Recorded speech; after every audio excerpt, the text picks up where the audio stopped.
Kejutan luar biasa diberikan oleh orang nomor 2 Kabupaten Agam Haji Irwan Fikri saat memberikan dukungan langsung kepada Kopimos FC di final Danionis Cup 133 Yuda Sakti Cup 2022, Kamis 28 Juli 2022.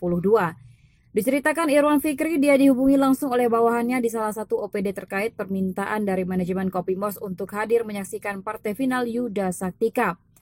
Menurut Irwan Fikri, ia akan segera membahas bersama KONI Agam dan Askap PSSI Kabupaten Agam terkait reformasi sepak bola di Kabupaten Agam.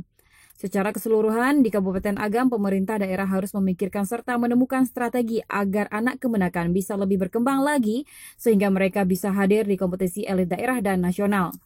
Tak ketinggalan, Irwan Fikri mengapresiasi pelaksanaan Danionis 133 Yuda Sakti Cup 2022 yang menurutnya berjalan sukses dan menginspirasi. Sementara itu, menanggapi dukungan langsung yang diberikan oleh Wakil Bupati Agam Irwan Fikri, manajer Kopimos FC Rivalwan mengaturkan penghargaan dan terima kasih yang setinggi-tingginya.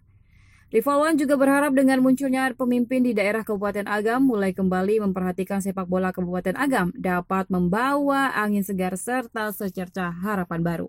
Latar belakangnya tentu memberikan support, memberikan dukungan yang pertama tentu secara global, memberikan dukungan terhadap kejuaraan ini. Yuda Sakti Cup yang diselenggarakan oleh Batalion 133 Yuda Sakti di bawah Komando Danion. Ini sesuatu yang sangat luar biasa yang perlu kita berikan dukungan penuh. Dan saya menganggap kehadiran saya hari ini secara langsung itu tentu bentuk dukungan penuh terhadap apa yang dilakukan. Olahraga adalah sesuatu yang sangat penting bagi masyarakat kita. Dan spesifik hari ini diselenggarakan kejuaraan sepak bola. Dan tentu harapan kita ke depan ini akan menjadikan masyarakat kita menjadi masyarakat yang sehat, dan itu modal besar untuk mempersiapkan generasi penerus yang akan memimpin bangsa ini. Dan yang kedua tentu spesifik dukungan khusus kepada tim Kopimos dari Matur, Kabupaten Agam untuk memberikan semangat kepada mereka. Dan alhamdulillah dukungan ini berbuah manis menjadi juara mereka pada hari ini. Dan tentu harapan saya ini membuat mereka lebih giat lagi untuk berlatih. Dan mudah-mudahan nanti mereka bisa tampil di klub-klub yang lebih tinggi lagi tentunya. Rencana tentu harus ada dan itu wajib hukumnya. Dengan prestasi yang telah mereka torehkan, tentu pemerintah daerah harus memikirkan bagaimana agar mereka bisa berkembang lebih besar lagi. Dan kalau bisa mereka bisa hadir di kompetisi-kompetisi elit di tingkat daerah maupun tingkat nasional.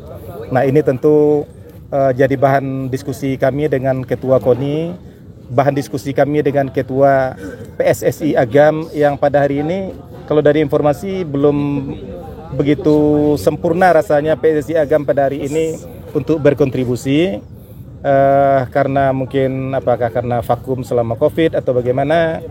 Nah ini tentu jadi pelecut bagi PSSI Agam terhadap anak-anaknya yang sudah berkualitas bagus seperti ini untuk bisa didorong lebih kuat lagi. Nah sebagai kepala daerah tentu saya akan menjembatani ini.